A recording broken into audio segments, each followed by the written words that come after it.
Let's go.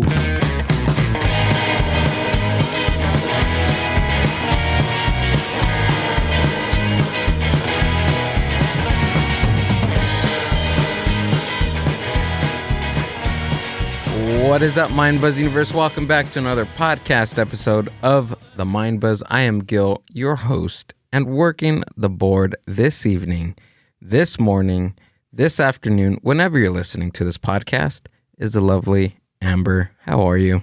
Hi, I'm good. What's going on? Not much. I'm good, actually, today. What's happening? Nothing. I got a little nap in. Got your nap in. We got some Chinese food in us. Mm-hmm. We're good. Yeah. Life's good. Although I was almost ready to risk it and be like, I don't want to wake up. You don't want to wake up? Because you know how when I tell you I need a nap, Sure. it's like a 2-hour. Yeah. I can't do the whole 30-minute, 45. Right. I'd rather not. So I almost was like, I'm just not going to nap. And then I was like, no, I'm going to be grumpy. So you rather risk not taking a nap because you can't do it for like 5 hours? So yes. You decide to Absolutely. not? And mm-hmm. So if I can't sleep for an hour and a half or more, I just that's my cap. That's my like low hour. Bottom. Like, oh, that's lowballing it. Yep. I respect that. Thank you. That is awesome. Do you have any do I have any shows coming up? No, I don't have any shows coming up. Oh yeah. You know what? Let's get into go for it. Let's get into today's episode. What's up? Sorry I'm late. Somebody's big back is covering me. Shh. We haven't started. Well, you can hear it. No, well, you can hear it. We're just opening right now. Okay. You can Let hear. Me shut up. He was fee-fi foaming down the. Did you hear it? It was like boom, boom. I couldn't hear. I have my headphones on. But that's how I sound too. Yeah, that's true. Let's get into today's podcast episode. He's a very funny man. He's been in the comedy world universe for about 28 years. He does classes. He's an actor. He's a writer. He's a stand-up comic. Please give it for Charles Sanchez. Ladies and gentlemen. I love that dude, man. I love that dude. And then, of course, the lovely Ricky Novella is joining us today. Thicky Ricky. What is that dude doing here? I know. Why am I here? Just kidding. That's my brother right there. I was on Mexican time today, dude, so... Yeah? Yeah. What's going on, Charles? Thanks for being here, man. Thank you, man. Thank you for having me. Appreciate it, badass. dude. I got to see all the clowns and stuff and the paintings, man. It's awesome, man. You were telling me about he's an artist and a clown? He's a comedian. He's a comedian. Okay, Right. got it. He was a comedian in the 50s, 60s, 70s, 80s. What was his name? Red Skelton. Red Skelton. Yes. Skelton. Skelton. Can you look him up? Sound like skeleton, but it's Skelton. Oh, okay. Yeah, and Red Skelton, hilarious. He's famous for doing characters in his act, like me. And his character, he used to do this like drunk dude. Oh, okay. Right?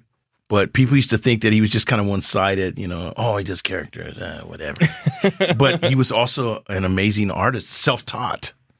Right. And so he taught himself all to, just doodling at first, and then started doing paintings on his off time. So when he was doing gigs, he would just do paintings. But his common theme was clowns. Oh, that's cool. So these famous paintings of clowns, man. And some of them. Oh, okay. I've seen those before. I've seen those that's around. Red Skelton's self-portrait. Oh, that's a self-portrait. Yeah. I have an uncle that looks like that, dude, honestly. Yeah, I think we all. Yeah, with the 5 o'clock shadow and everything. All our uncles. We have at least one. You kind of look like that, Ricky. Yeah? Yeah. That's the look you're going to, huh? Yeah. Yeah. The top hat. Show a picture of his back. If it's really hairy, then that's I legit just trimmed it yesterday, so that's wild to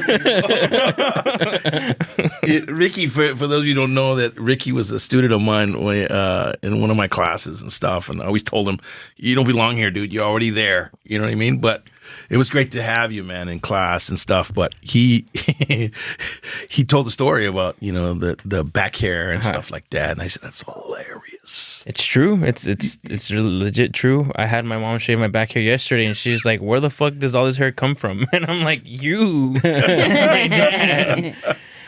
But honestly, I took 2 classes before. I took one all the way in Temecula because I was like, "This is the cheapest class." I was driving to Temecula for like 4 Sundays in a row, and then we had the showcase. The showcase was awesome, but the difference between Charles's class and the other class I took, Charles really cares.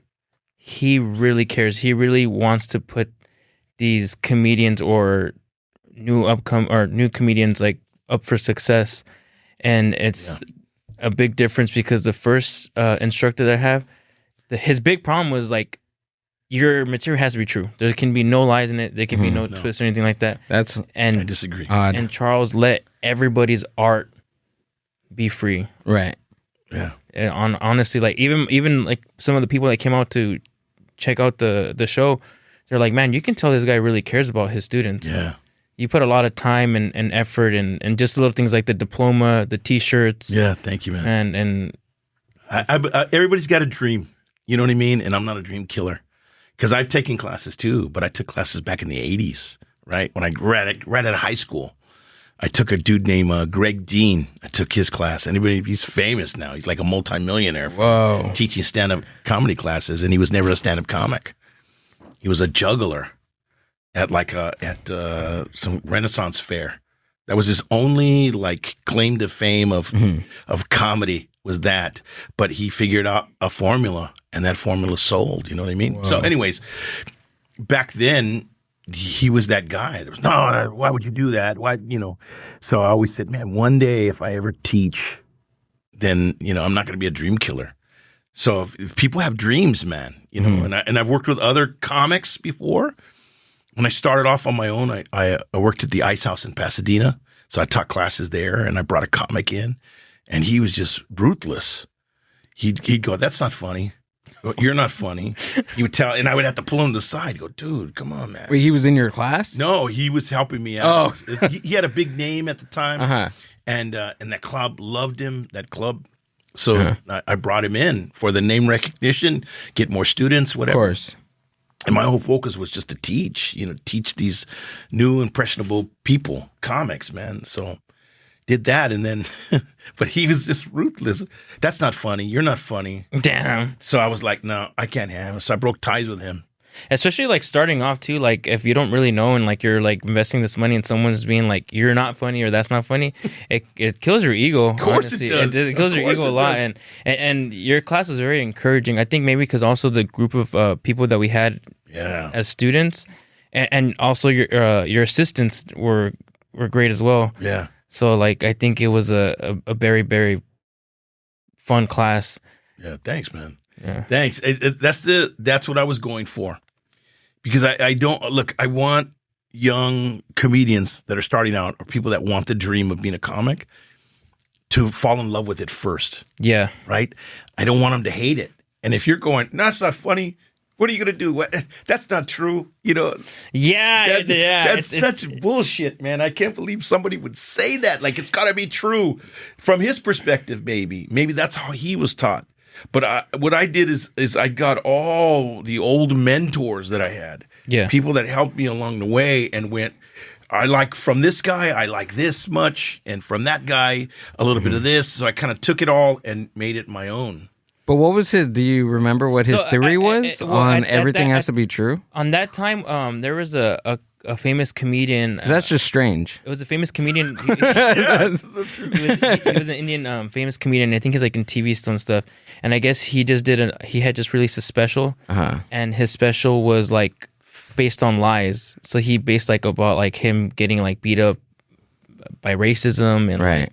So he tried to get empathy. So at that time, he was like, no, it has to be true. It has to be true. Yeah. But That's he weird. had an argument with one of my classmates. That classmate ended up saying like, well, fucking give me my money back then, dude. Right. If you think that everything has to be true, like, because I don't think Right. that's No, right. man. We Yeah, because don't. I like to lie. I'm a liar. That's it. That's it. I said one day I'm gonna produce another album, right? A CD or whatever, right? A special. I'm gonna call it "Fucking Liar." Yeah. You know, because all this stuff, man. You Yeah. see, it's like baseline truth, Right. But it's my spin on it. You know what I mean? Absolutely. You know, the whole, because I do characters in Yeah. my act. You know, it's like From- gay cholo and all that. You know what I mean? Like, Yeah. From what I've heard that there in some of the formulas that I've looked up, that I've read, there's in the specific I guess theory of like joke structure, in a joke there's the truth, but then there's also like an elaborated filter, what you say on top of what that truth is. And it's like the I don't know, like you can't tell like to everything in a joke be 100% is just, that's bullshit. It's nonsense. Yeah. That's It's bullshit. nonsense. Man, we should give this guy's name, man, so we can shout him. No, I'm kidding. And I think it's a bigger company too. I think it's multiple comedians that like kind of take turns. Oh, it's too teaching. bad. Maybe it's just him, Too because bad. I don't. Dude, because look Yeah. if we all did truths, right? Let's say Yeah. that is his gospel, right? That it's everything has to be true. It's boring comedy, man. Yeah, I Right. think, and You I know think what- people would be like, "Oh man, I feel bad for this person if this happened to them in real life." But you know? even if, let's say that a joke is true, right? It's something that somebody lived or whatever, but it'll never be 100% the way that it happened. Like No. there's no way No. that Yeah. that can So true. that you So can true. go and perform. Okay, I fell off a staircase. Like if you explain to someone that you fell off a staircase, they're gonna be like, "Oh, that's funny," but how do you make that an act? You Yeah, have how to do you make it embellish. funny? And that's why, Exactly. for me, it's like some of the premises that I've heard in classes. That's what we call them, the idea, right, of the joke is called a premise. Right. And the premises that some students have pitched, I've literally said, yeah, that's funny. That could be a joke. And they're like, but that's like, half truth, and then the rest is all lie. And I'm like, great. Perfect. Like, because if that was true, Yeah. like, man, what's he talking about? A boring set. Yeah.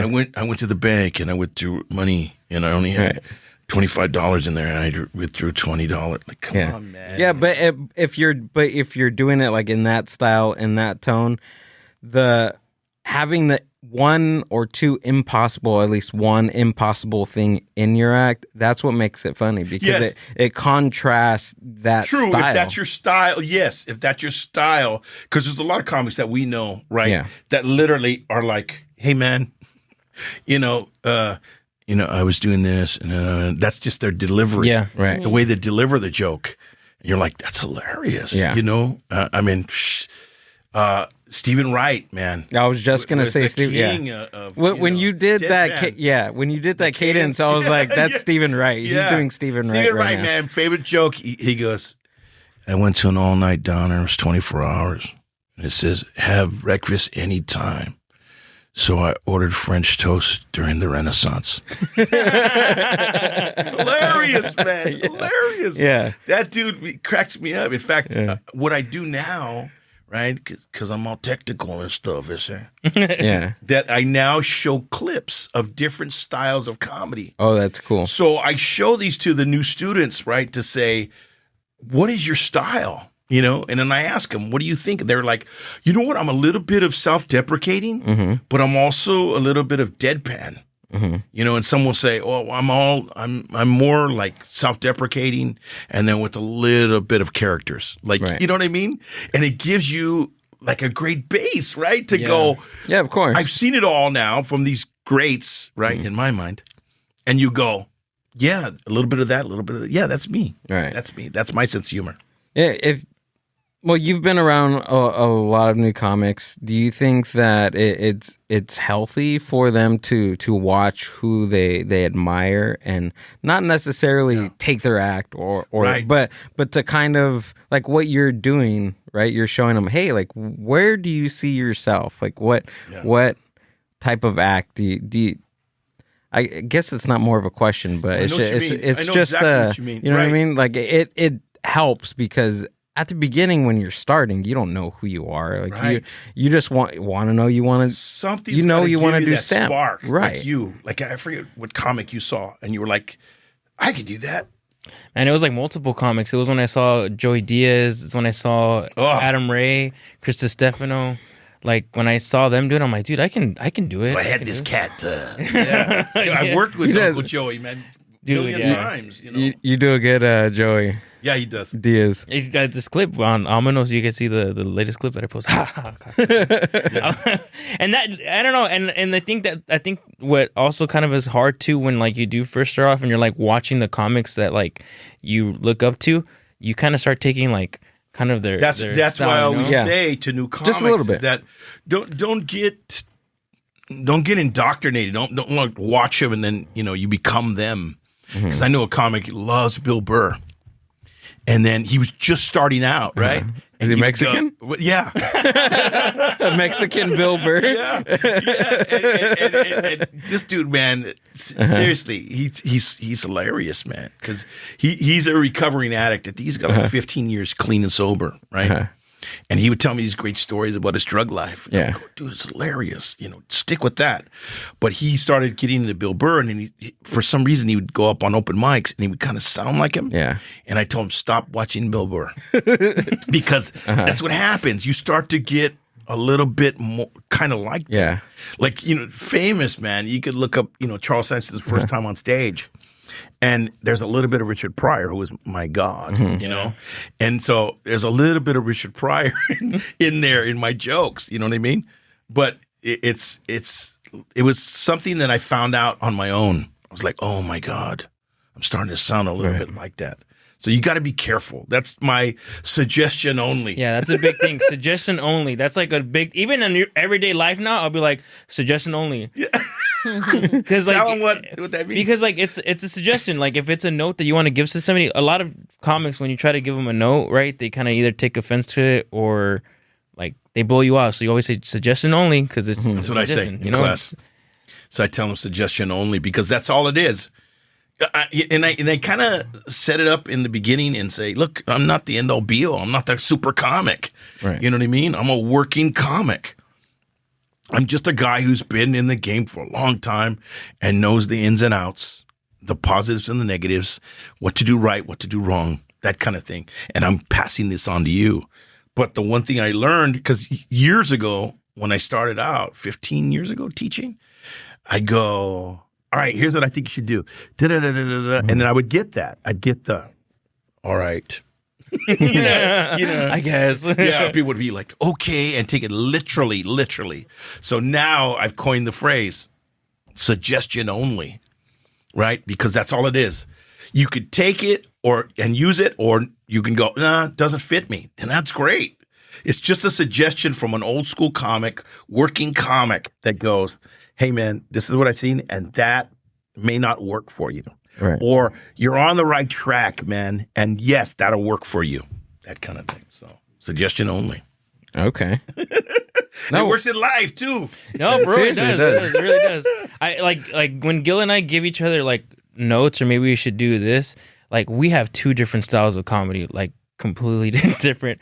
So sometimes when I give him a note, he's just like, I'm not gonna fucking do it, dude. And then he like thinks about it, and then he'll do it, and he's like, okay, it worked, or you know what, it fucking sucked. I'm not listening to you again. You know. So, Well, it happens. Like I think just like when it comes to like jokes, yeah, it can go both ways, but also like phrasing stuff and hey, you should try it like this. That's where it gets a little bit like harder because like what Ricky said, him and I we're night and day. We have two different styles of sense of humor. Yeah. Well, our senses of humors are the same, but our deliveries are completely different. You know what's weird? One thing that I do in class too, and Ricky will attest to this. I literally will go, is it okay if we get feedback from the class, right? Yeah. And then people will go, yeah, cool. 99% of them will go, yes, you know. And then someone with Ricky's style of humor, and let's say there's someone like a Stephen Wright kind of deadpan humor student, he'll suggest something and they'll go, yeah, that could work. Or they go, nah. Like they won't say it to him and go, no. But in their mind, you have no idea what you're talking about. Yeah. You know, exactly. I also feel like with like giving advice, right? Like, well, you're a teacher, so you know there's a different level of respect when you're teaching and you're trying to have a teachable moment. But I feel like within peers, sometimes it can be taken as like, well, we're on the same level, we're on the same boat, right? And then I feel also like when it's someone's craft, and to have someone tell you, I didn't do too good, you can take it really personal, you know? But it's true. And you have to be psychologist, psychiatrist as a teacher in comedy, because you have a lot of different personalities. People get, sensitivo on certain things, man. And you have to go, oh, okay. You could see it in their eyes, where you go, hey, do you ever want to try this? Yeah. Like going and talking about, you mentioned your car accident, right? And you thought it was so funny. But you think about that and they're like, no, I don't. You see it in the eyes. No, I don't want to talk about that. No, it was just too personal. Yeah. But you were laughing about it an hour ago. You know what I mean? That's the risk you take, right? It's true. Like the last time Ricky gave me, typically I take suggestions from him, but I'm just like, maybe we'll see. I'll think about it. Yeah. But same with him. I'll give him when we were doing our shows, our open mic. I'd give him like, hey, try this joke on him, like after, or before you bring up the next person about the previous comic. Sometimes they'll work, sometimes they'll bomb, but that's just the risk like, you take. That was Gil's idea. Yeah, thank you. It was Gil's idea. It was my idea. It was awesome. I know. In my mind. Yeah. And that's why it's like, look, a lot of the classes, because I took, back in the day, out of high school, I took 2 classes. And I go, this isn't for me. Like, I'm good. Really? I'm good. Whoa. Like, I've got the flavor of what they're teaching. And then figured I'd take the leap of faith and just do it on my own. What do you like? Oh, sorry. Go ahead. No, go ahead. No, go ahead. Okay, no, you go. No, you. You hang up man, first. I know. You go first. No, you hang up. No, you hang up. No, man, it's like, and teachers that I've heard about and stuff, that's like a no-no to get these new students' opinions about what's going on. You know what I mean? With joke premises or ideas. Wait, like a lot of them. Again? In other words, to get the opinions from another student to another student. In other words, you're asking their opinion about a joke premise or an idea that we have, right? Okay. It's like with the other teachers that I've met, that's like a no-no. Yeah. Like because a lot of them have egos, man. The teachers that I met, guys that have taught classes, that their ego takes over, and they're the teacher. I'm going to teach you stand-up comedy my way, and I'm not like that, man. I'm like, let's discover, let's find out if that works. Great. That's why I get the opinions of these new, impressionable comics, man. The people that want to do this as a life, There's some people that do it bucket list, man. We had a dude that was 72 years old in class. Oh, yeah, man. And he was like, this is a bucket list, man. I don't want to be a comic. And a lot of them don't, man. Believe it or not, people that come to my classes don't want to be a stand-up. Like, that's their life. They just want to try it. I had a woman, I think she was 73, the first class. And she was bucket list. Did you get a lot of it? She killed it. Yeah? She killed it that night. She almost got a standing ovation. A couple of people stood up, like, yeah. That's how good she was. Wow. But see, that's the thing. It's like, there's different personalities, different ideas of comedy. And that's why I was at, who's your favorite? Who's your favorite comic? Oh, I like so-and-so. Then I have a general idea of where their mind is, right? Mm-hmm. If they're like, oh, Bill Burr is the best, right? Yeah. And then somebody's like, Joey Diaz is my king, Felipe Esparza, or whatever, or Eddie Murphy. And then I get a general idea of how their thinking is. Yeah. Do you think that and answer truthfully. Okay. Because you're too nice. Yeah, and that's another thing too, is that I've had and I just want to address that real quick. Yeah. I've had a lot of heartache in comedy. I've seen the worst of people. A lot of them are dead now, dead comics, guys that I worked with that were just horrible, horrible people. And so I kind of made it my mission that in comedy and teaching comedy, I would try to be respectful. Yeah, I don't want to hurt any feelings, but it just became just a part of me. But I think it works because people come to your class, they feel safe, they want to learn, and they're not scared to ask questions. Because that's the worst thing is when you have someone that's rigid and like this is the only way, and then you don't want to participate, you don't want to do anything. True. And who ever in the world liked an asshole teacher? Yeah, true. True. But it's weird. Look, I'll give you something I've never said on a podcast ever. My day job for a long time was teaching customer service. Oh shit! So I would go to different, Fortune 500 companies and teach customer service to their people, right?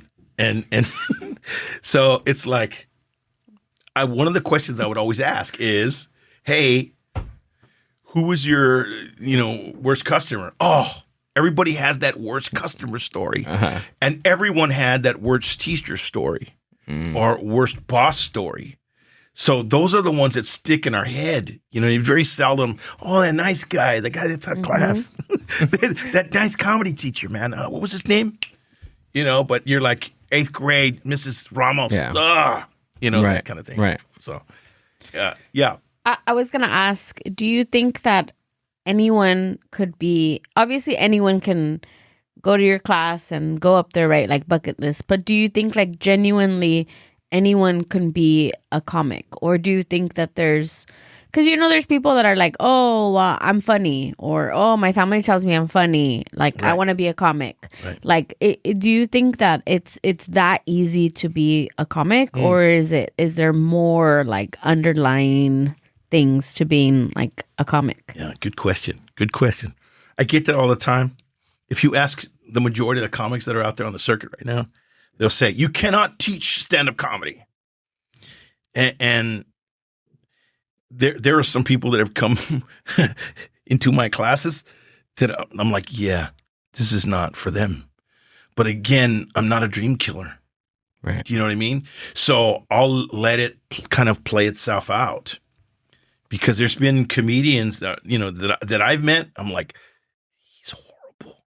That are out on on television or, they're getting spots on Netflix specials. And I'm like, my God, he's so, or that I knew, that I worked with. And I'm like, I feel like there's a lot of that right now. Yeah. Oh, no, I've seen it, man. I go to open mics sometimes. I'm like, why? Why would he talk about his hemorrhoids like that? It should all be truth, but damn. No, damn, not all the way. I know. But no, I don't think that everybody can be a comedian. But people that come to my classes and stuff, I try to give them hope. That's just me. It's just generally who I've always been. You know what I mean? So I let them try to find the dream. And if it's not there, it's not there. And they'll figure it out. Hey, this isn't working for me. You know what I mean? I went to an open mic and they threw apples at me or whatever. And you're like, yeah, maybe it's not for you. So I've heard of stories. Apples are hard. Yeah. In the first class that I took, right? A lot of people had took that class again. Oof. Right? Really? Yeah. So there was like a few of them that took the class again. Oh, and another big thing why I think that class was kind of lame. They're like, don't go to open mics. Don't go to any open mics. I encourage that. I'm like, yes, because you got to find your We'll voice. teach you here. Open mics suck. Yes, which they fucking do suck. Yeah, they suck. But I was talking to some of the people. I'm like, have you guys been practicing? Oh, yeah, I've been practicing the mirror. I'm like, no, but like, have you gone to open mics? Yeah. Oh, no, they told us not to. I'm like, no, you should. Like, you got to hear what's bad and what's good. Yeah. Yeah. And compared to like his class, people were going to open mics. There's one particular student, I'm going to give her a shout out. Garin, Yeah. she got the bug fucking like this, dude. Yeah. After She's out there now. Yeah, she's out there now. She's doing shows. She's getting spots. She's hanging out with the comics. She hits me up from time to time and is like, "Hey, you know, like, where could I go to this mic? Or what do you think about this mic? What should I do next? Like, I don't know what to do." But she got the bug like crazy, man. Yeah, because she had the talent from the get. Yeah, You know, Karen Lopez, man. Karin Lopez. Karin Lopez. Karin. Yeah, but she goes, everybody calls me Karen. Yeah, everybody calls me Karen. Perfect. But yeah, dude, she was one of the students there, and there's still a few students in his class that I think are still doing comedy or doing mics. But as a comparison to the first one, I don't think anybody in that class that I took with is like continuing comedy. Yeah, that's like me in rehab, man. Really, like I'm the only one that's still clean and sober after 32 years. Right when I first went into rehab, I remember there was people like I was like, "Oh, that dude's gonna make it, man." You know, they either died or they relapsed. But I was the only one that just went. This is my new life. You know what I mean? Right. So, sorry. Why do you think that? I mean, I guess stating the obvious. I'm not a comedian, but I go where Amber's they not a go. comedian. I'm with one. Yeah. Amber's not a comedian, but she's funny as hell. Yeah, she is funny. Thank you. I met her before the show. But I see that there's, I mean, obviously, without stating the obvious, that a lot of like open mics or shows are in bars and things like that. But why do you think that there's a correlation between like alcohol, substance abuse, and like the nightlife of performing? Like, I'm gonna is say it nerves? yeah. Like what? I'm gonna say this, man, and a lot of comics out there that watch this, you know, your cast are gonna go, "Who the fuck does he think he is?" man?" A lot of us, I'm looking in the camera too. A lot of us are wounded people, and the majority of us that do stand up, where that's our therapy in a sense, right? But the woundedness will come out, and if you're an alcoholic, it'll be exacerbated. It'll be more intensified. If you're an alcoholic, come out. You know, if you're a womanizer, it'll come out. You know, a lot of these comics today, man, and this is going to get me in trouble, but a lot of them that I know that are working comics now, that are some are big time, they're substance abusers. You know, or they're womanizers. They're married, and I meet their wives, and then we go on shows, and you're like, they're with that girl and stuff like that. So I think the ones that get to the fame part, that get the golden ticket, get to go. I mean, that just everything comes out of who you truly are. It comes out. You know what I mean? But to answer the question, they're wounded already. I think a lot of us are in comedy. There's some famous comics that go, "No, we're not wounded," but they're wounded. You hear their stories. My dad didn't like me. They write books. Steve Martin, you know, he was one of those that said, "No, you know, I think it's just us," you know. Yeah. But, you know, his book was about his father not even caring about him, you know. Right. Born Standing Up, it's called. Yeah. It's a Great great book. Great book. I suggest books to my students. Oh, hell yeah. There's one called, we call it the Comedy Bible, but it's not. Right there. Yeah, well, actually. That one, or is there a No, different one? Not Judy Carter. Not Judy Right, Carter's? no. It's by Franklin Ajayi. Okay. And I'm reading it now. And this is like the 20th time I've read it. When was it written? It was written in the 80s. Oh, okay. Yeah. Can you pull it up? Franklin Ajayi. It's called Comic Insights. Oh, okay. Yeah, I just heard that on another podcast. When I was starting on comedy,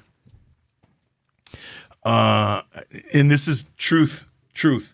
Out of high school, I started doing stand-up comedy, Can you order it too? and then divorce happened, and addiction started happening, and I quit comedy, and I was like, "There's no funny left in me." right? I was drowning everything. Is this it? And I'm doing this on camera. I was drowning everything. Yeah, that's it. Okay. Comic Insights, man. Please read this book if you would, because he breaks it down to the minute points of everything. He's got the third eye method where you're basically outside observing the audience, right? And that's why I always tell my students, man, you got to go early. Watch the host.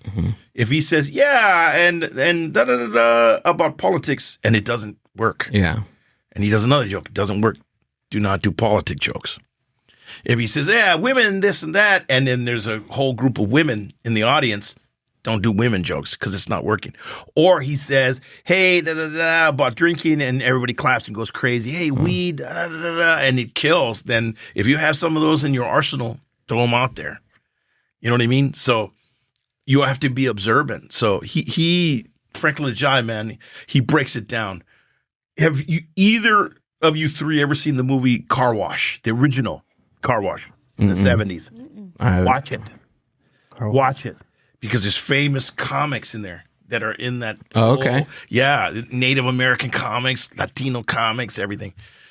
And in there, Franklin Ajay plays this guy who is like, before anime, he was like really into cartoons and stuff like that. Oh, yeah? In the this show, one. right?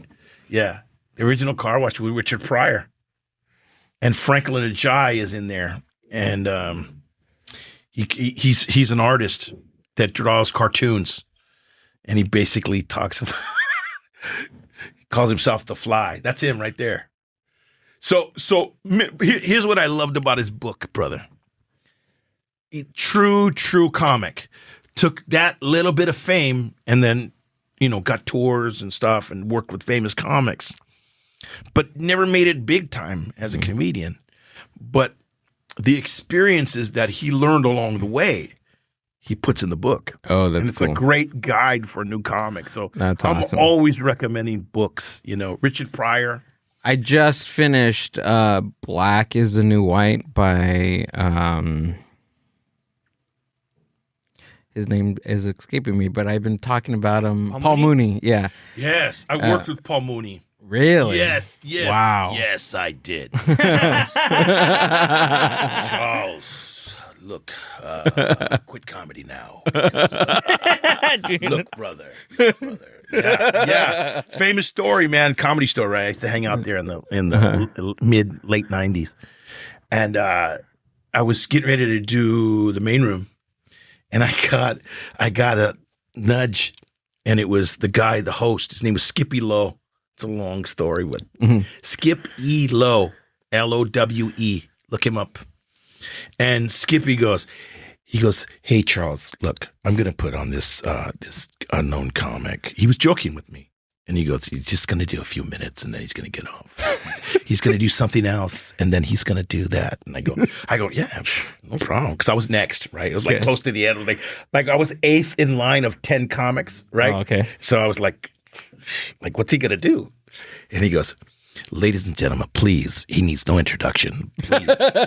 Please give it up for Mr. Paul Mooney. And I was like, what the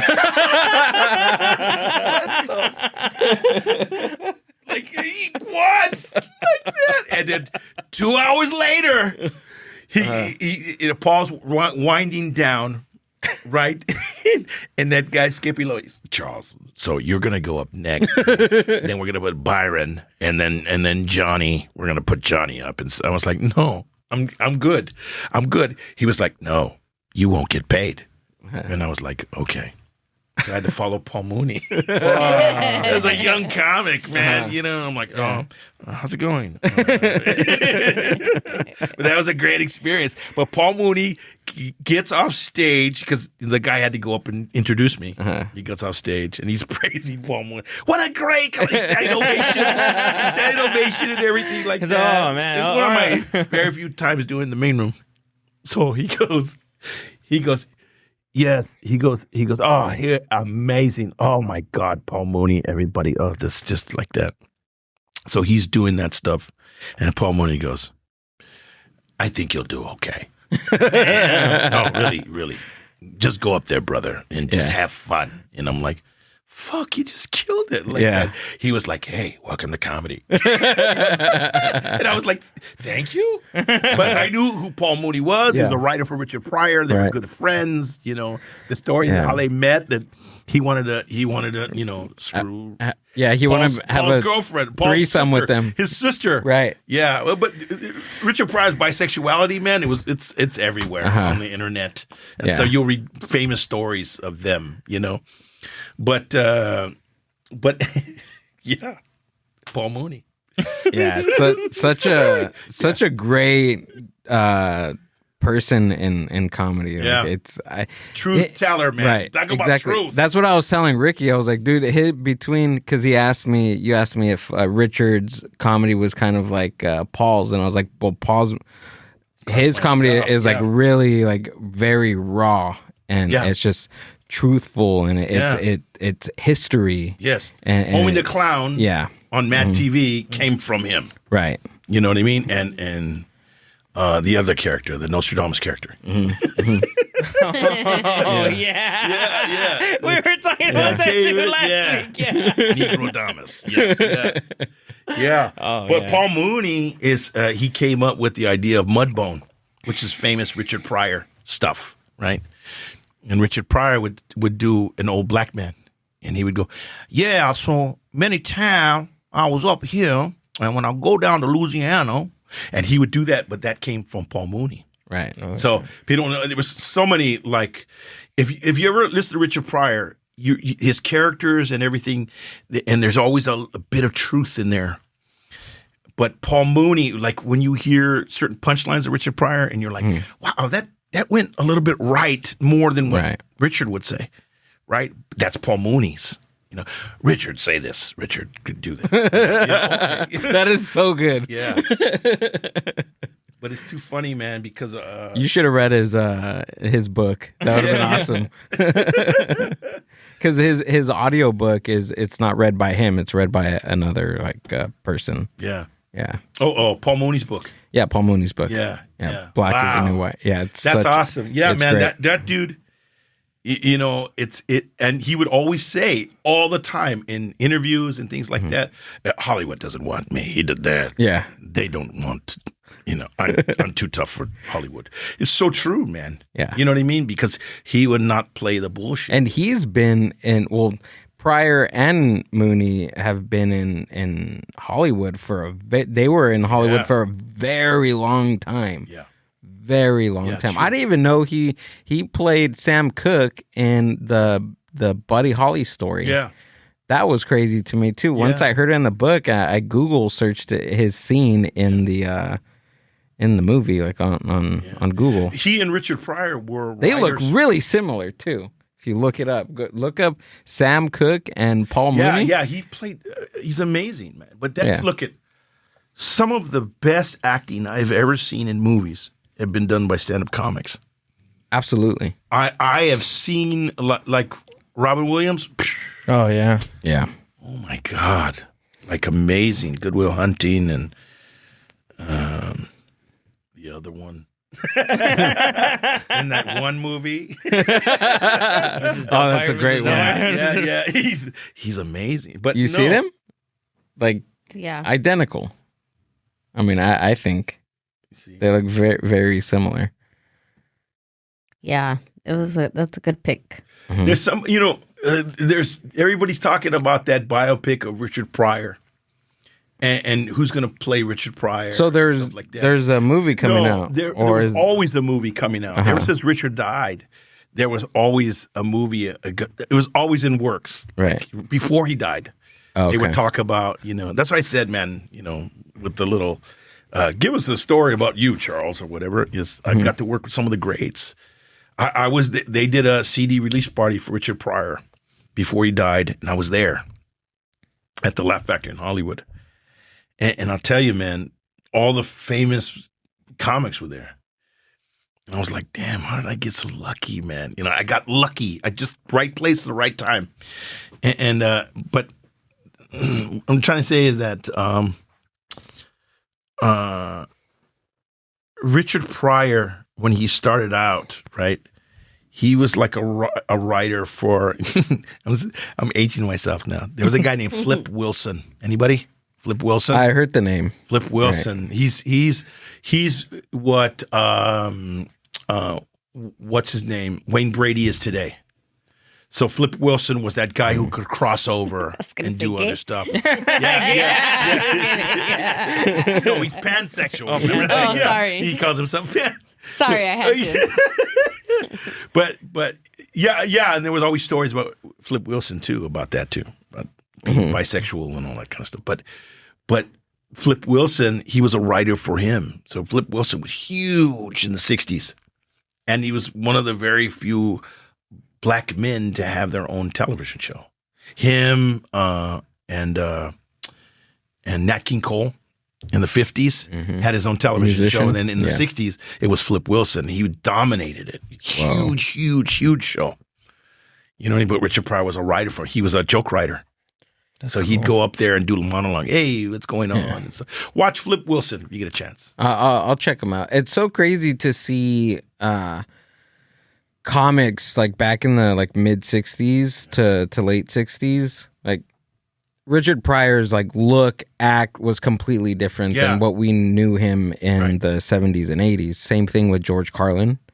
Like they completely metamorphosis, man. Right? They totally changed who they were. He even lost some, like George Carlin. I read that he lost a lot of his audience from growing out his hair, growing out a beard, changing, looking like a hippie. Because people were used to him clean cut, suit, tie on the other shows. People don't give enough credit to Lenny Bruce. Lenny Bruce. Well, they were both there, right? They were both there. Exactly. They were in those same rooms. Right. But Lenny Bruce had this voice of the people. But he was the one that obscenity laws and all that kind of stuff that they want to kill him over. You know, and basically, if you think about it, they did kill him over it. Yeah. Because he was the one to give Richard Pryor the ability to say fuck on stage or talk about the different things on stage that he did, and George Carlin. And they would, throughout their careers, give credit to him. Yeah. Because, and then there was people like, sorry, man, I'm a fan and I'm a student of comedy. And I think sometimes, this is just me, to become a better comedian, you need to be a student. You need to be a fan. Never lose that, being a fan. You know what I mean? But study these old comics, man. Oh yeah. There was a guy named Lord Buckley. He was in the 40s. And Lord Buckley dealt with obscenity laws and stuff like that because he was the first one. And back in the 40s and stuff and the 50s, they'd have what they call a cabaret card, right? So to be a comedian, you'd have to have a card. And it's basically saying that you were going to abide by the laws. You're going to pay a due, right? It's like a AAA card or something like that. Something that gives you the right to go into a club and perform. It's like having an entertainment license. Can you imagine? Can we bring that back, please? Yeah. Can you imagine there'd be no comics? You're like, this open mic, so it's so empty. But Lord Buckley was one of the ones that tested the boundaries. And then after them was Lenny Bruce. Right. So it's like everybody went off the back of somebody else when it comes to stand-up. You know what I mean? I mean, there's guys to this day that hear Richard Pryor's act from the 70s and go, oh, man, it's hilarious. And he cusses and he says the N-word and stuff like that. But the characters that we were doing were rooted in his history of life. Yeah? So it's like all they heard was the words, the N-word and him saying motherfucker and all that kind of stuff. But it was deeper than that, right? And there's comics that still think that way. But if you're a student, then you see, wow, the social commentary, the stuff that he was talking about back in the 70s. What? Yeah. Because people don't know, man. He was straight-laced trying to be like Bill Cosby until the late 60s. And then there's a famous story, Vegas, sold-out crowd. I forget how many thousands, 10,000 people. Dean Martin, a couple of mafia dudes were in front. And he goes out and he started to do his Bill Cosby impression jokes. He looks down, he sees, Dean Martin, and he tells the audience, "I'm sorry, I can't do this anymore." And he walks off stage. They banned him from Vegas, everything. He took his money and everything. The story is that he left all of his possessions. Goes to San Francisco to Haight-Ashbury in 68, 69. That's when everything was exploding, right? Mm-hmm. All the stuff was happening. Goes there, learns about the Black Power movement, about the Black Panthers, and gets immersed in the culture. And that's what changes him. So same thing as Carlin. He sees that happening, reading stories in the newspaper. Richard Pryor's off the rails. He doesn't want to come back to comedy, not knowing that he's now, there's this metamorphosis happening, man. He now becomes the Richard Pryor we all know. But it took that change of because he's Vegas and New York and Chicago and all that stuff. He's doing shows out there. And he comes to Berkeley and changes his life forever and comedy, And think about if he would have said, you know what, I like the money of Vegas. He could make $10,000 back then, $30,000 on a weekend back then. That's he's set for life. Yeah. But something in him, which I always tell comics, man, there's that gut. If this material's not working, try something else. If it's not affecting you in that way, or you go, yeah, this feels right. Like when I talk about my mom or whatever, yeah, this feels right. Mm-hmm. Yeah, then go with that. Stick with that. But if it's like a block and you could feel it in your gut, then switch directions. Oh yeah. And that's what Pryor did. Everything against what he was trying to be, he makes a right. And says, "I'm going to be truthful." And then it was a risk for him too, because he felt that he didn't like what the trajectory that he was going. True. And I mean, he could have, I guess, sold out and just gave people what they wanted, but right. And a lot of comics do. Right. A lot of the ones that are now coming up, They go with what the audience wants. That's what makes people like Bill Burr genius, because he's like, no, this is me. This is what I'm going to say, and that's it. Mm-hmm. You know what I mean? And those dudes, man, I respect. That could just be the most truthful. You know what I mean? But with a twist. Yeah, you know what I mean? He's not all truthful. It's like there's a twist. Who was it, man? And I can't think of his name. Maybe you guys know. There's a comic that talks about his first experience with a trans woman, and he's in that Bill Burr kind of. He's a balding white dude, Bostonian. Louis C.K.? No. Ricky Novella? Ricky Novella? No. There was another guy too. He has a sandwich shop. He had an experience with the trans woman. Sandwich shop? Joe DeRosa? Was it Joe DeRosa? No.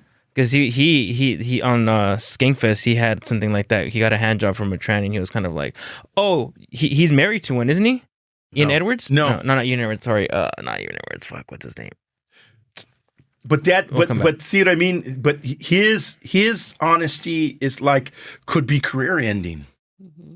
Yeah. Because there's certain things that we all know in our lives that we're like, if I ever said that, I'm done.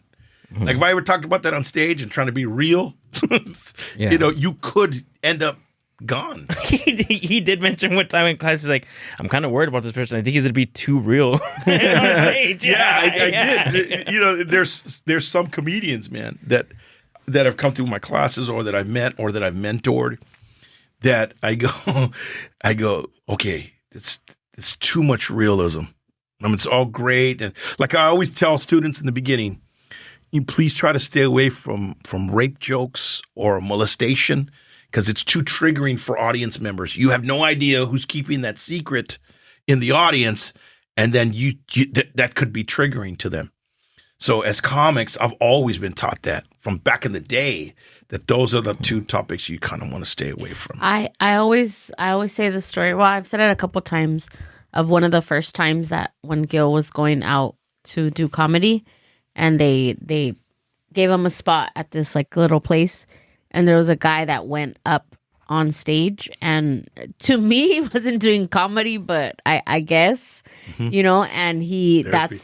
that's what his thing was like Raw rape honesty. and like him committing the act. Oh, wow. And it was very like, oh, and then people were like, oh, like, you know, I think it puts everybody in a really like odd situation. And then there's another instance, I won't talk about that one, but there was something that was said that really like stuck with me. And when we left, I told Gil like, man, like, didn't anybody else not hear that? And because people laughed, but it's someone that people liked, and I felt like they were giving him the pass to that joke.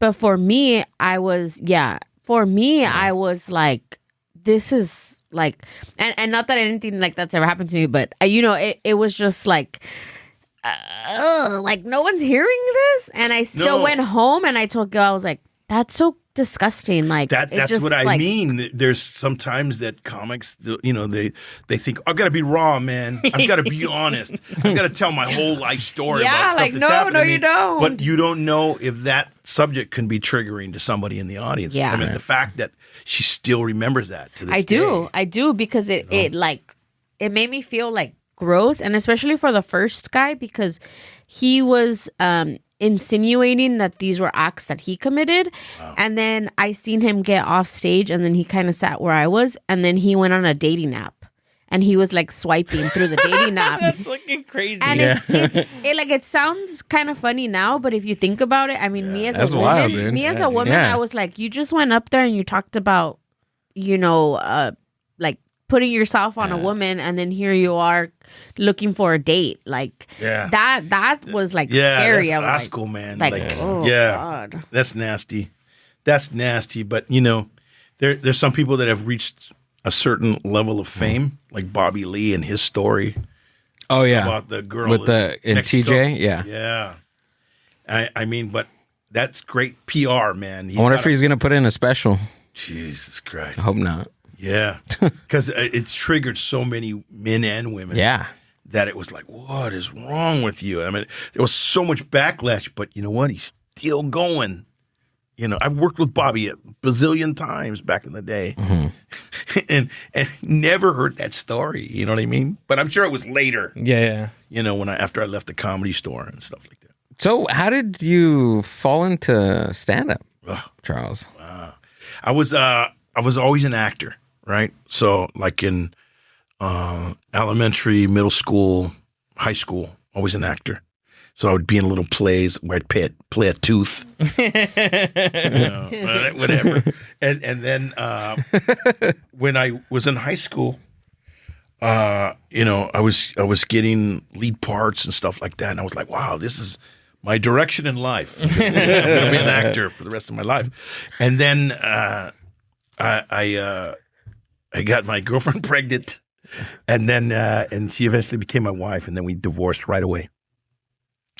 But I remember my acting teacher was like really pushing for me, like was going to do scholarships and everything to some college. And then, you know, it didn't happen. She was like, that's got to be your life now. And I'm like, oh my God, like I got to be a father, you know, because it was in high school when this happened. So when I graduated in that December, that's when my son was born. Right. So it was like, oh man, everything had changed. So then I did my little stint in junior college. And when I went to college, the professor took me to the side. He goes, Charles, you're a very good actor, but you'd be even a great comic if you decided to do stand-up comedy. And that was always my dream. So like I said, remember after high school, I went in and took a class. Well, that's how it all started. Him saying, you'd be a great comedian, man. So then I was like, what do I do? He's like, go to Hollywood. Like he had no clue either. And he goes, there's a there's a paper called the Drama Log. But you have to go to Hollywood to buy that paper. And I was like, okay. So my mom drove me up there, got the paper, and in the back, it was like stand-up, small little ad. And it said stand-up comedy classes. And so that's what started it. But I took those classes and then said, yeah, I'm good. Like, I don't need that. I already feel it instinctively. What they're teaching, great foundation of what to do as a comic, but yeah. And then I was like, divorce, drug addiction, what's going on here? And then shortly after my small stint in the 80s, I stopped. And they didn't come back. I was clean and sober, probably 3 or 4 years. And I was working at the Ritz-Carlton as a manager. Right, I was that typical dude, hilarious employee. Right, he's the funny manager. That was me. And one of my employees goes, "Mr. Sanchez, I know this guy, and he runs comedy rooms. I think you should do stand-up comedy." Not knowing that I had done it before. Whoa. Oh, shit. And I go, really? You think so? Like, playing it off. Little me. And she goes, "Yeah, go see this guy." Uh-huh. So I went to go see him in San Gabriel. And he goes, "Yeah, kid, come back in 2 weeks." And I was like, okay. So I went back in 2 weeks. And then he goes, "Come back in 2 more weeks." So I came back in 2 more weeks. And then he goes, "Okay, so you just stand up before?" And I go, "Yeah, I have." He goes, "All right, I'll give you 3 minutes." That 3 minutes turned into 11, and I've got it on tape. Right? And because my wife was in there, like, with a undercover camera, and she's like filming me and shit with a big ass VHS cassette. Was like, like The sound I was person. nobody not gonna see that big ass camera and stuff. So he was like, "Whoa!" And I'm telling everyone was like, "You're killing it," and I was like, "What does that mean?" "You're killing it, bro. You killed it." Just like that. So I guess I killed it that night. And then that person was like, "Oh, man, let's take you off." And so that kind of led to other gigs and then meeting all the people and stuff like that. And rest is history. And then I couldn't give it up. I broke my back.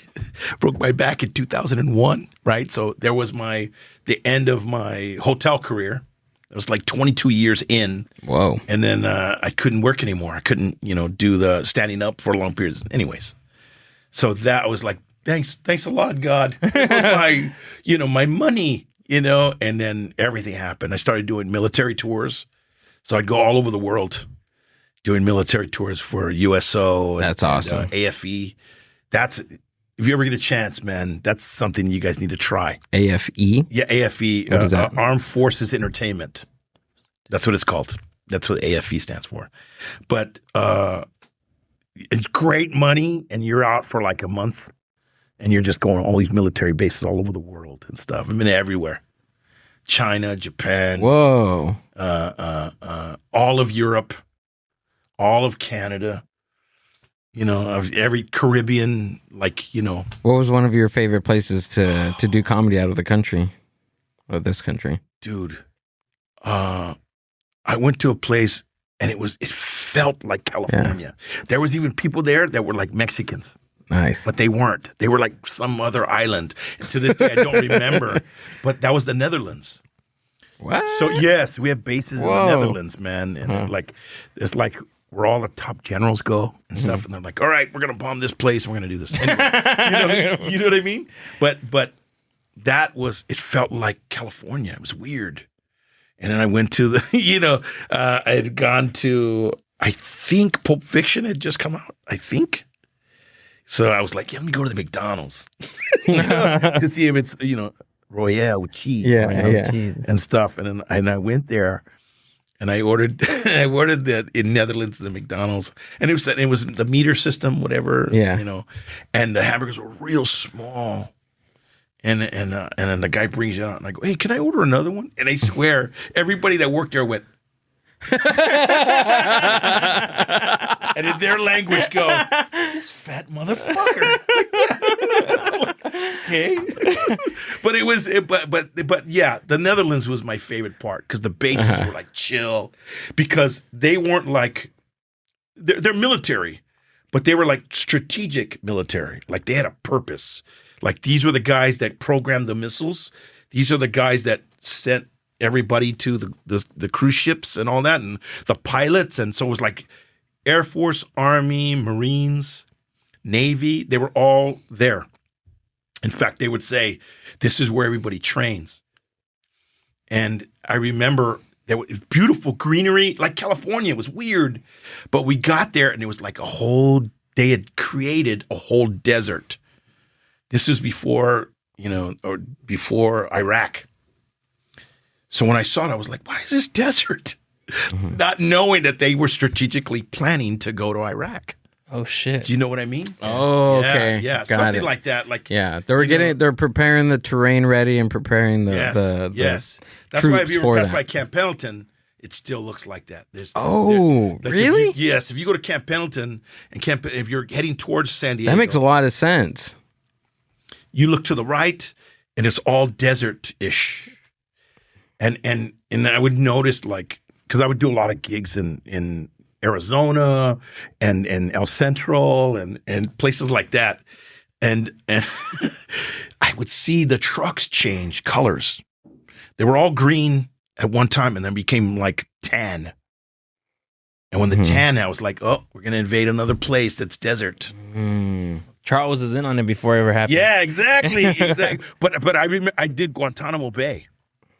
Whoa. Really? Yeah. Remember when they were doing all the pictures of the naked dudes? He was a photographer. Yeah. They were shocking. The fluffer.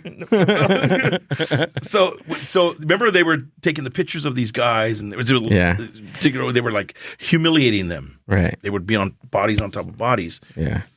I did comedy on Guantanamo Bay during that time. Oh shit! And the comics, didn't know that all that was happening. Oh wow. So they get all the bad comics and yeah. as another form of torture. Yeah. How about this George Bush? Huh?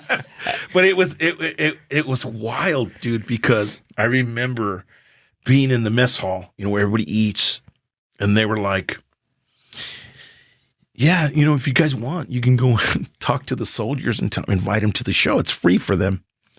So this one comic goes over to this group of guys, and they were just somber, dude. They were like eating, not even talking. And he was like, "Hey guys, what's going on? Like, hey, we're gonna do a show tonight, like at 8:00. Dude, it's gonna be at the Krispy Kreme in the corner, and I just think it'd be great for you guys, And I was watching them, and they were like, just kind of nodded. Found out later that those were the guards for the prison. Oh fuck! So they're seeing all this debauchery, this craziness. This, they're probably being told to do that to them with the heavy metal music and stuff, and blasting, with strobe lights and stuff, trying to get information. Right? They're torturing them, waterboarding.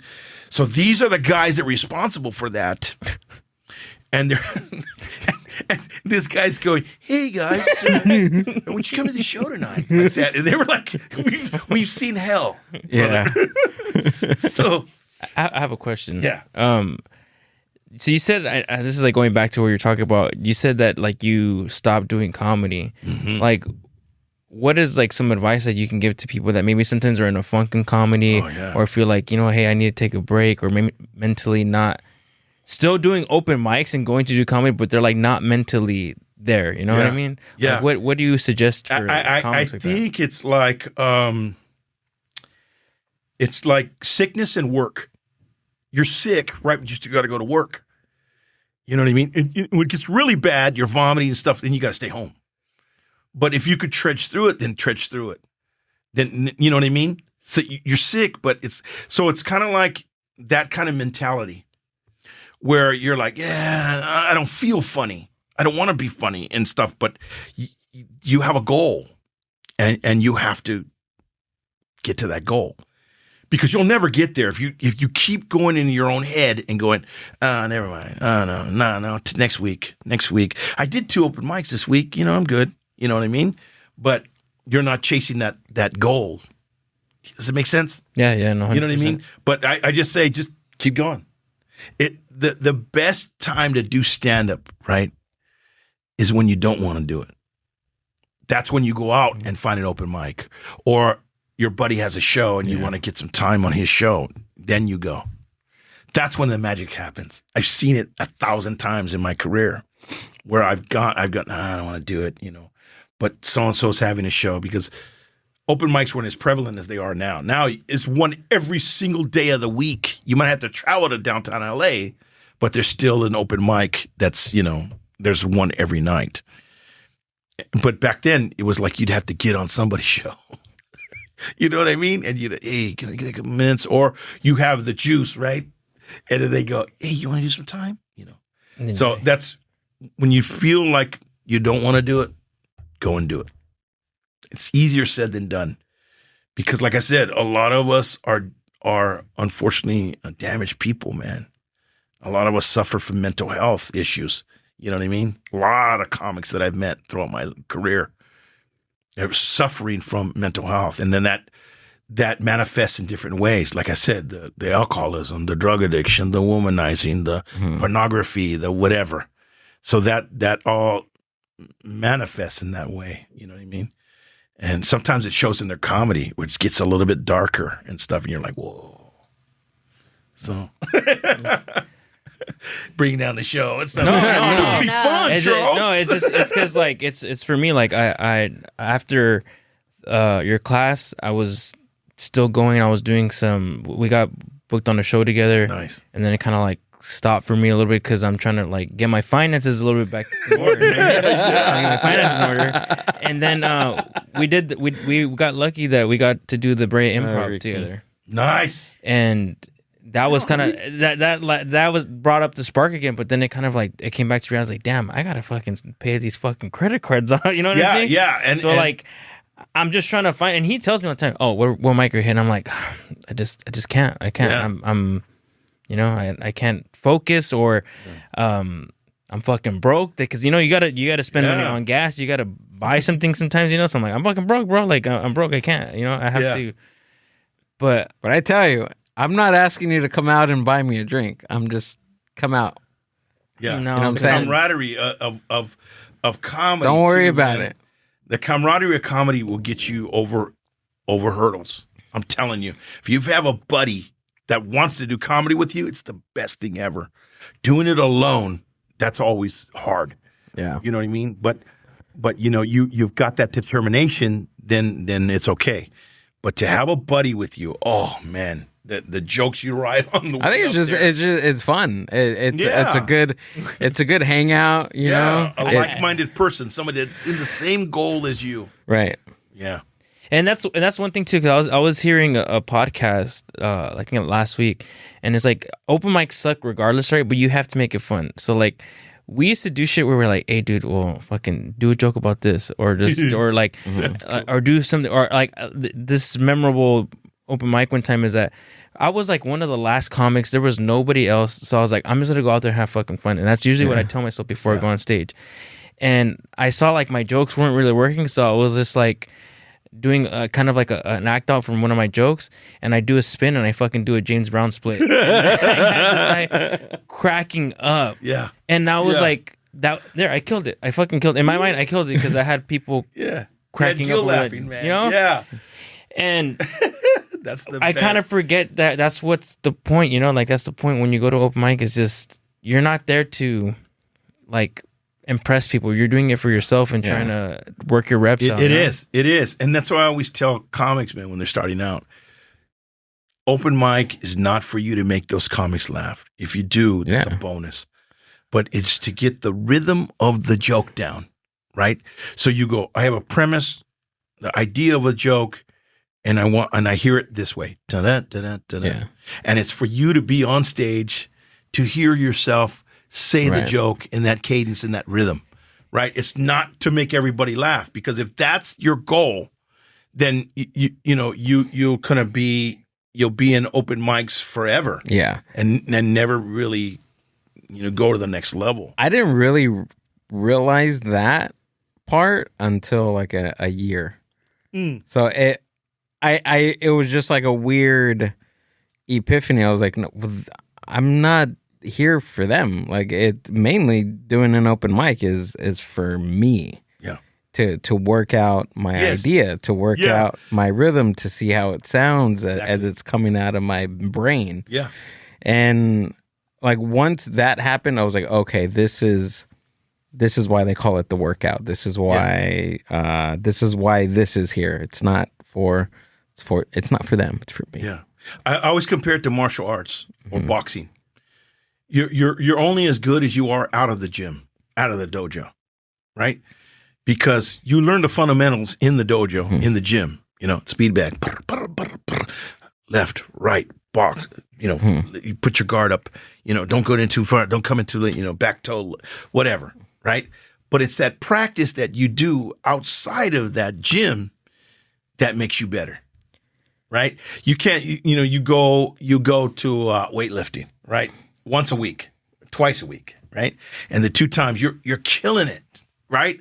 But then Monday, Wednesday, Thursday, and Saturday and Sunday, you don't go to the gym and you don't work out. You're only doing it those 2 days a week. You'll get with what you put into it. Exactly. 2 days. You'll be buffed. You'll be yoked for 2 days. Yeah. But the rest of the week, what are you doing? Do you know what I mean? So it all depends on that, on you. I have this question because this is something that I've been running into just probably within the past couple of months. For me, I write every day. If it's not 5 to 10 minutes, I at least try to at least do 30 a day. So at least minimum for me is at least 5 to 10. Now I haven't gone up as much in the past couple of months, but I have all this digging right throughout the week for, let's say, 2 weeks. I'll hit an open mic, right? This is what I'm running into. I have so many things on paper, and I only have 5 minutes for this open mic. Yeah, I get it. You're lucky, I should go. I should go out and do more open mics. Maybe that's the key too. But like, how do you what do you think I should I can do to battle that? Okay, I know it sounds easier said than done. No, of course. But if you do have 30 premises, 30 ideas, right, and you've kind of somewhat wrote them out. You're like, and the dog went to the store, right? And that's the premise and stuff. And you're like, yeah, that's funny, Then literally go through and pick the ones that you like the best, because it will happen. If you have 30 of them, 5 are going to be, I like that one. Yeah, that's the one. Then those are the ones you want to try on stage. But open mics again are for you, right? And the cadence. And the way that the joke is said, and it's also, that is your valuable time. So let's say that you go every Wednesday to this particular open mic, right? And you go there, and it's 5 minutes every time. Then out of those 30, take the 5 that you want to do and work on those 5. And give yourself a month, because, four Wednesdays out of the month, right? Typically, right? So on that first Wednesday, try those first 5, and then the ones that hit out of the 5, go back and try the 2 that killed or did really good, and then out of those 2, formulate them on the 3rd week, and go, okay, now I'm going to write more about this particular joke, and then create it. Wow. So by the fourth week, you'll have a joke about dogs driving cars, or whatever. So that's suggestion only, man. That's what I think. Right. It always works best that way. Process of elimination of all those jokes that you have, and then figure out the best 5 out of the 30. Because it's weird, man. When you're writing that much, which I commend you, brother, keep doing that, because it's a great mental practice. Because what happens is, right, Somebody when early in my career taught me about the fictitious invisible shelf, right? Behind you on stage is this shelf. And you have all these jokes that you've written throughout the years, right? One day, it always happens.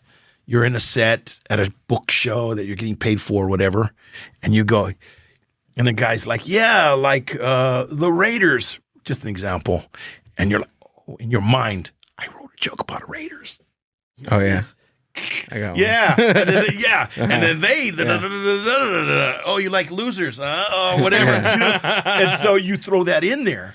But those 30 jokes that you're writing every week, right? They're in there because when you're an open mic and you go, and you know, it's people, man, and bad drivers, man. You know what I mean? Like, for example, my dog, he drives my car, man. Yeah. You know what I mean? Yeah. That will fit in there. Yeah. So none good. of these are trash, dude.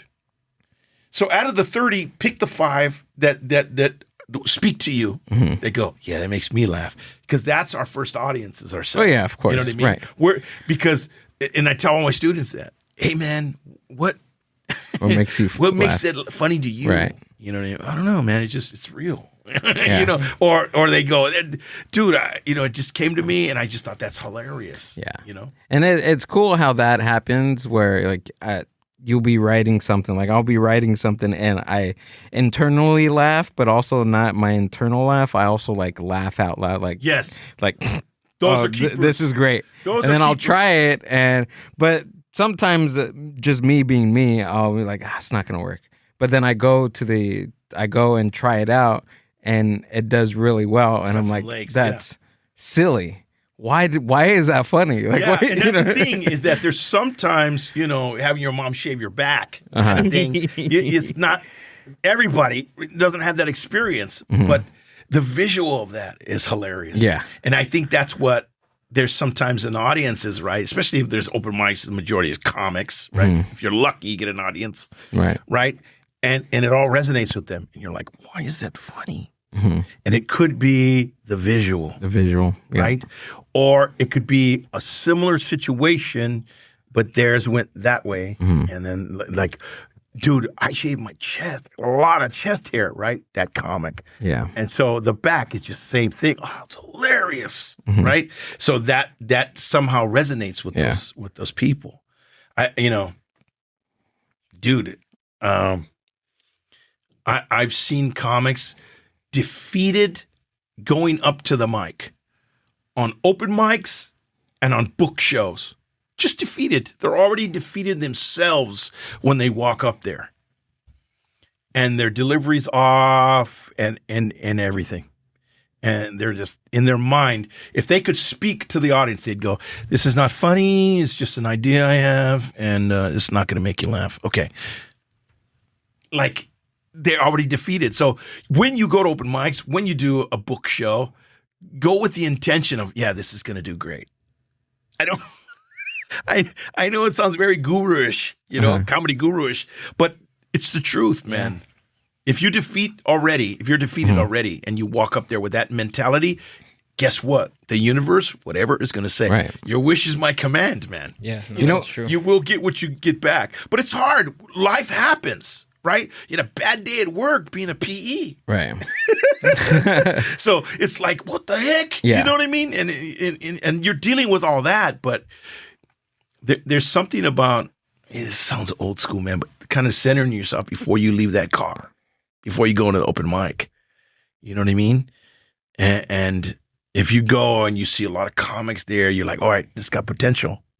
Or you see 3 comics in the audience and you're like, shit, nobody's here. Great. I'll just work on the cadence. I'll work on the delivery. You know what I mean? But you do have to have that mindset that whatever happened at work, whatever happened at home. And that's hard. It is. It's very hard. Easier said than done. Yeah.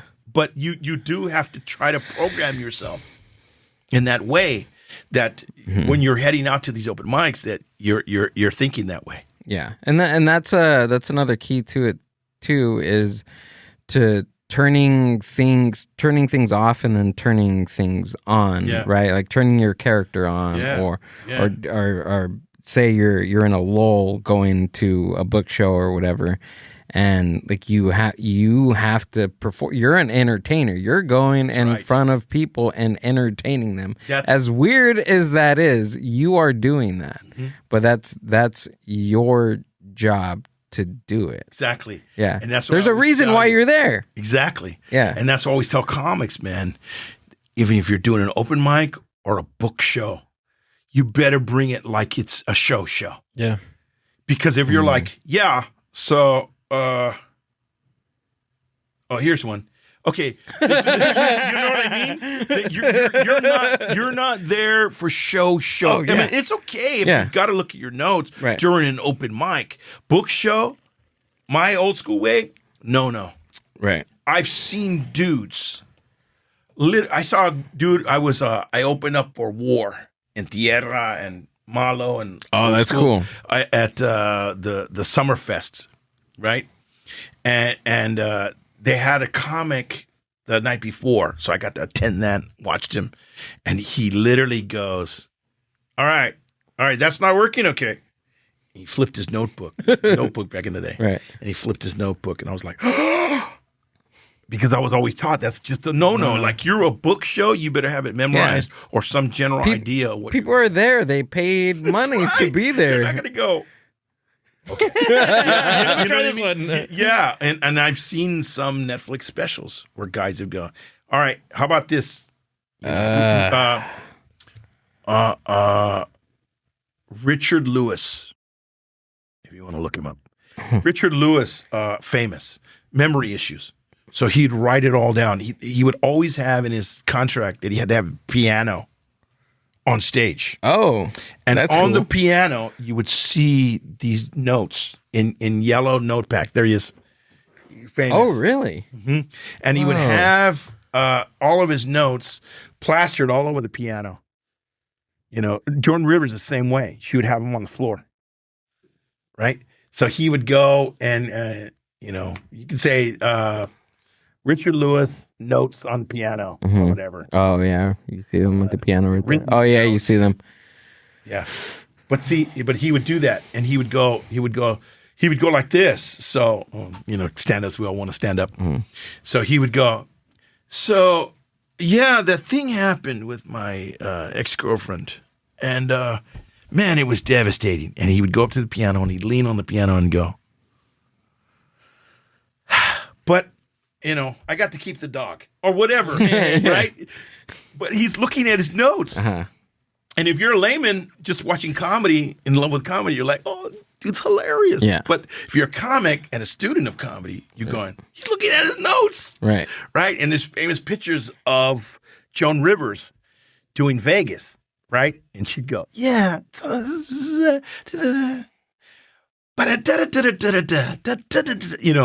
she'd have them all written out. But that was more when she got older, because she would just reference. Yeah. But she's famous for writing notes. She had since the 50s, and she kept them all. And she would go, okay, I'm going to do a Hanukkah convention for Jewish people. And then she would go into her old notes from the 50s, 60s, 70s, 80s, 90s, all the way up to 2000s. And she would pull old jokes out. Yeah, that would work. So she'd have a filing cabinet of these old notes, and she'd go, yeah. Yeah. You know, it's a trip, man. It's also very, it's hard being a student of comedy and being a fan, because sometimes when I'm out on the circuit, I'm famous for this, bro. Like comics that I've mentored and try to help out, I'll go, that's Richard Lewis. That's Paul Mooney. Like, but I've got to be cool with that comic, because that would piss somebody off. Me going, right. Oh, that's so-and-so. But being a student, I've learned that, that there's comics now that have said stuff, and I've been like, that's so-and-so, man. There was a comic, right, recently, and he did one of Bobby Lee's old jokes, right? Bobby Lee would say, what do you call, I can't remember, but it's something similar to this. What do you call a drive-by on some Korean people?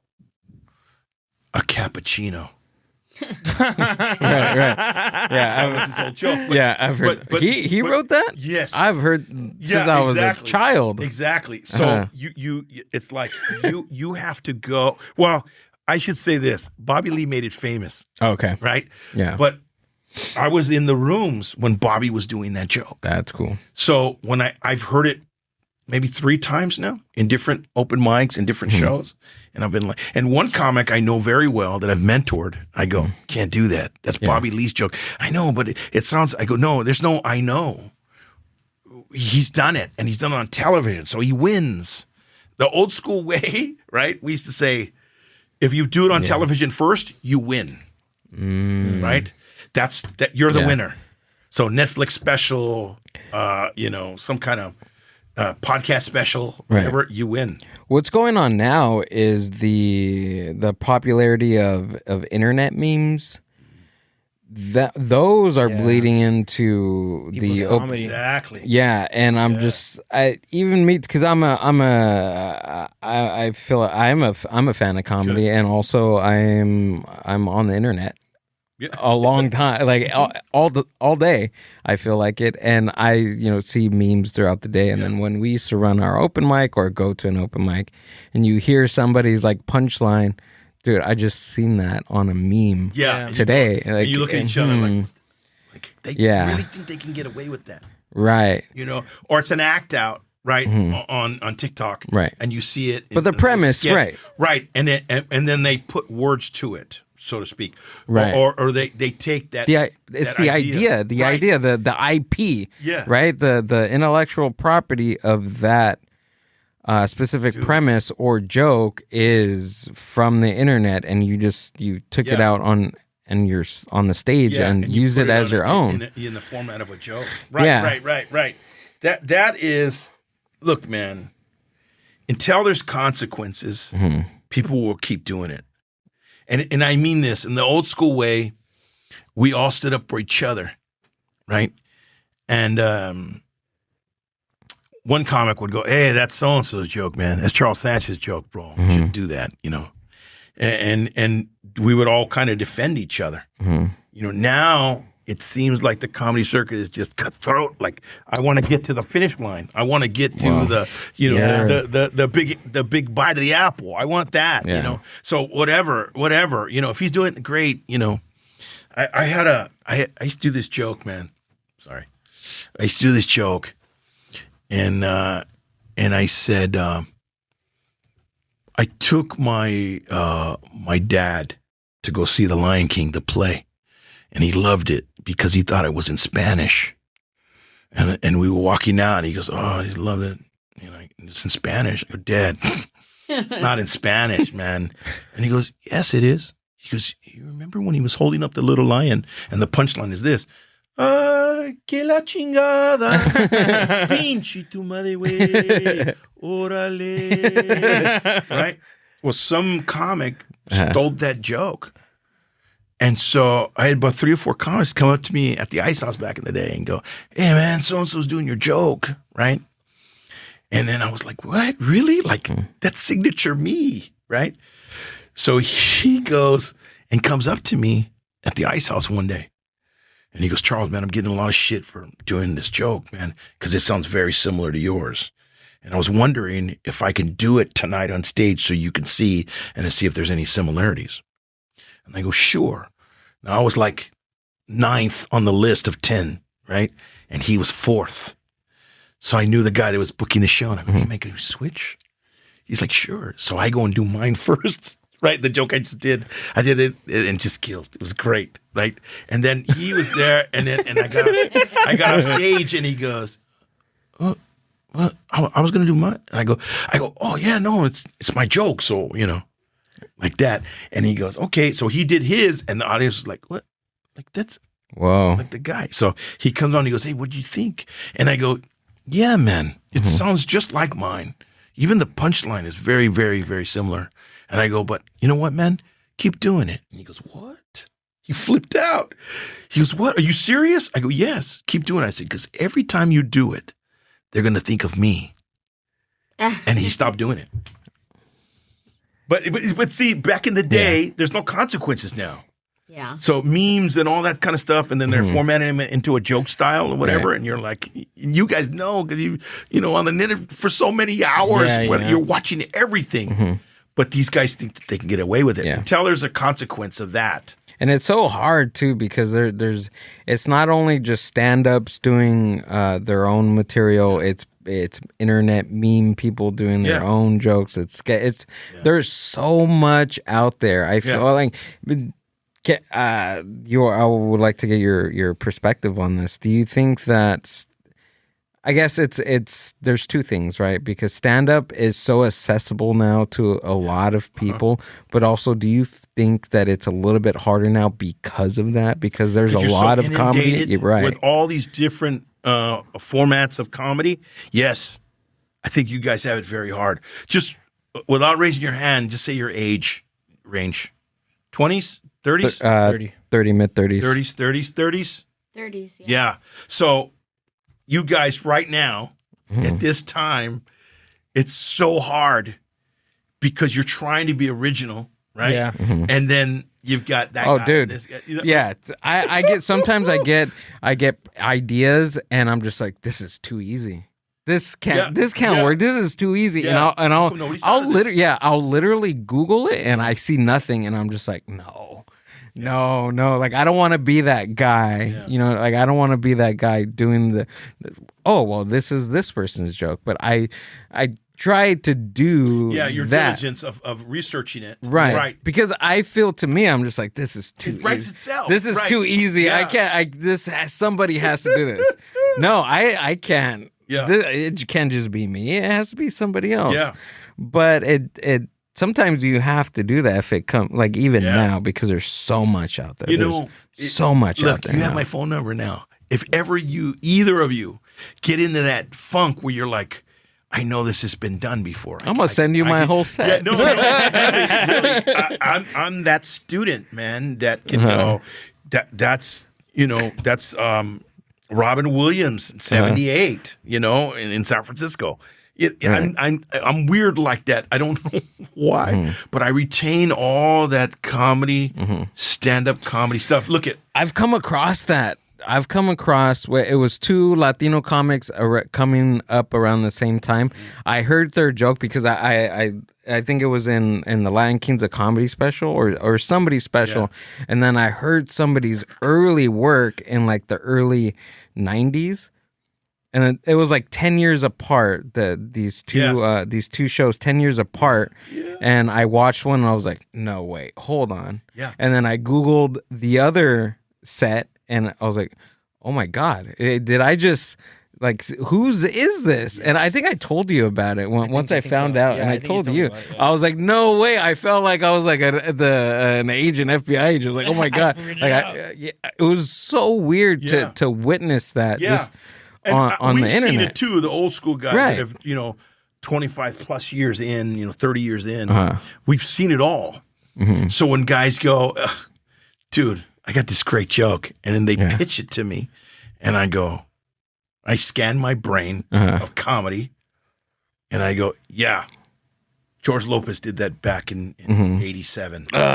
You know what I mean? That's going to kill me, dude. I'm going to send you my set, and you're going to be like, dude, I'm like 90% of this. Exactly. Plagiarized. Whatever. But no, man, it's a trip because when you have been around for a long time, you literally know that this and that, and then sometimes there's clever dudes nowadays, right, that will go and watch a special from the 80s or 90s, right, and flip the verbiage, right, instead of like.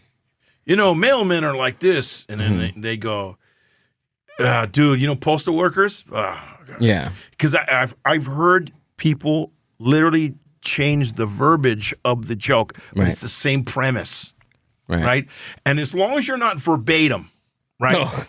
Because I sorry, I was mentoring this comic right there, and he goes, "Oh, hey Charles, what's verbatim, eh?" And It was me. It was me. Are you serious? No. That sounds like something you would say too. He's like, "What's verbatim?" And I go, and in the simplest terms, right? Because this dude, man, Yeah. Middle school education, prison life, all that kind of stuff. And I was like, okay. Uh-huh. I said, it's basically word for word. That was my best way of explaining it. It's like, then say that, dude. Say that, Charles. No, really. When I started mentoring this dude, he would always, ask me about words. Because I'm so used to being an educator trying to teach people That's comedy that the way my speech is sometimes, sometimes I will have to lower it a little. Yeah. Dumb it down. Yeah. Dumb it down. I didn't want to say Dumb it that, down. but yeah. I was like, it means when two people get together and the penis goes into the vagina. Oh, is that what that means? But no, man, it's like if it's verbatim, then that's theft, Oh yeah. right? But the old school comics hear a similar premise and it's a different punchline, or the punchline is similar but different wording. We go, yeah. Like we know because we were there, Right. because damn well if there was a guy who goes, so I was at my house, right, and I jizzed on my cat's head, and my cat was there, and I'm coked up, and I'm doing this, it's like I was there when Joey did that, Yeah. right, I was there, so they can't take that away from us in the old school, Yeah. but it's hard, man. It's like the Mummy, right? He was around thousands and thousands of years ago, and now he's being alived again, right? And then he sees similar stuff going on. He's like, "What's going on over there?" It's like that because we've been around for so long. We know the history. We've seen that joke formatted. We've seen it when it was just a premise or an idea, and then it just became this brilliant, genius joke. Right. It's kind of a blessing and a curse at the same time because we've been around so long, we've heard it all. And I was. Everybody knows Danny Lopez, right? You guys had him on the show. I love that dude, man. And famous story. Danny, I was running an open mic in Long Beach, and it was probably the third weekend, and this kid goes up, and he just kills for 3 minutes, and I was like, this dude. So his friend goes to smoke a cigarette outside. Danny Lopez goes outside with them, and I go outside, and I was like, dude, that was fucking awesome, like that. And he was like, thanks a lot, man. I go, what, 3-4 years in comedy? And he goes, no, this is my very first time. I go, you're kidding me, like that. I said, you're coming with me. And he goes, where?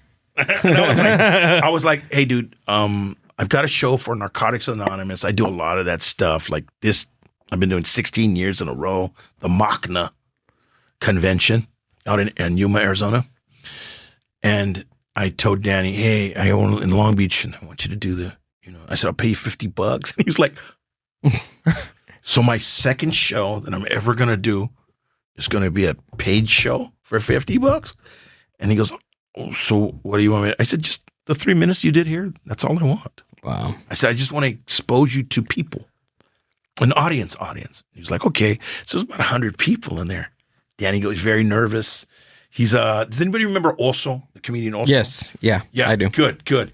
Well, Also was alive then, and Also was on the show, and then somebody else was on the show, and I think at that time I had I think it was Roberto Rodriguez was there too.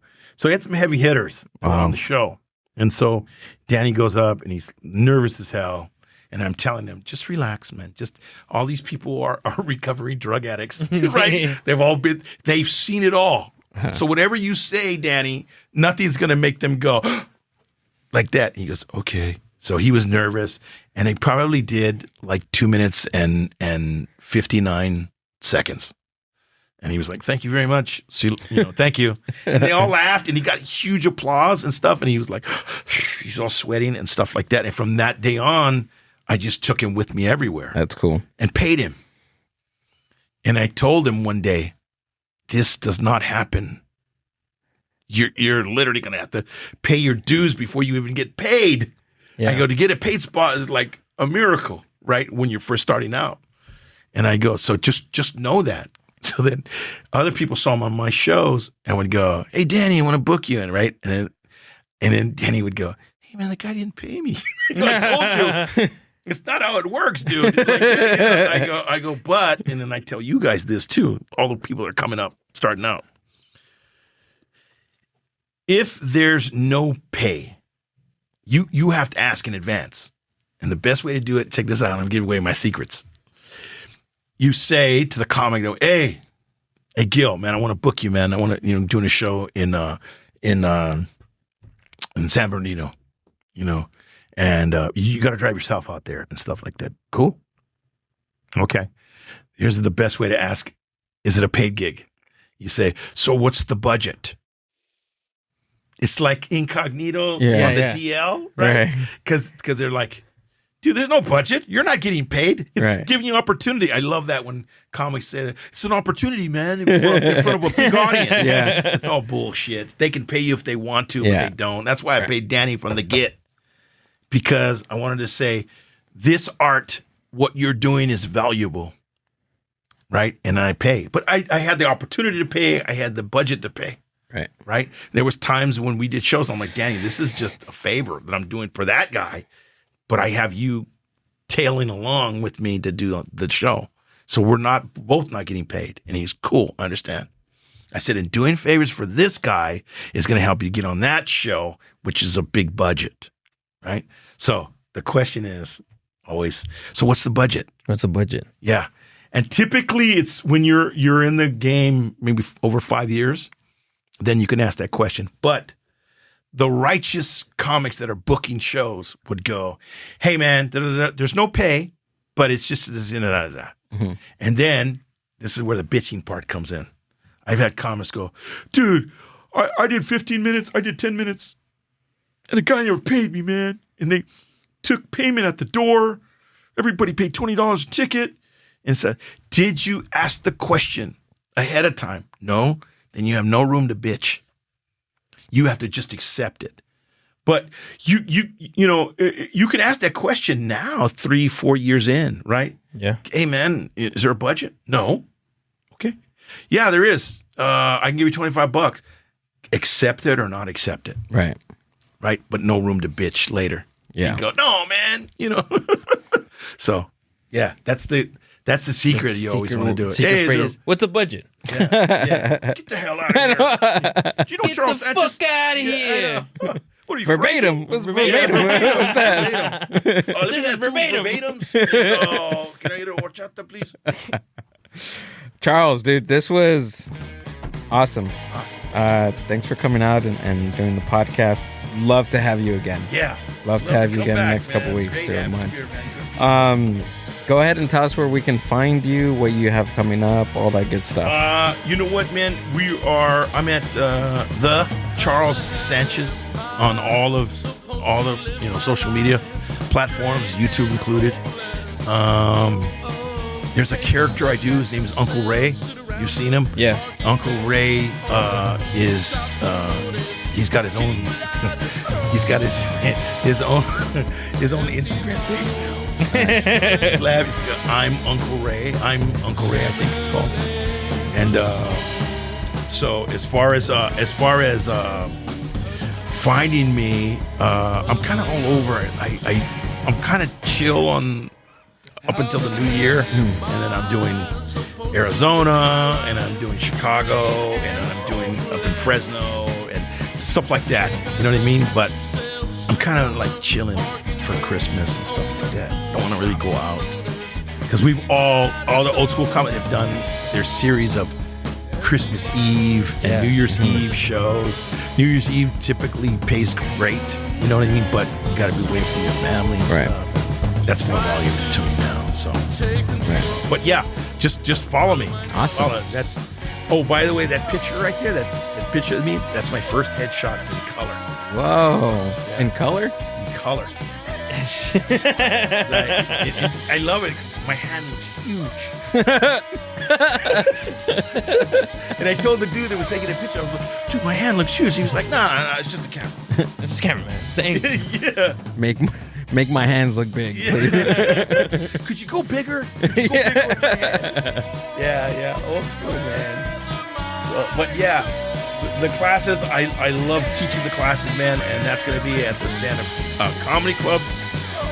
The projection is starting back in January. Okay. And stuff. So Nice. And then I always tell people that The Mind Buzz.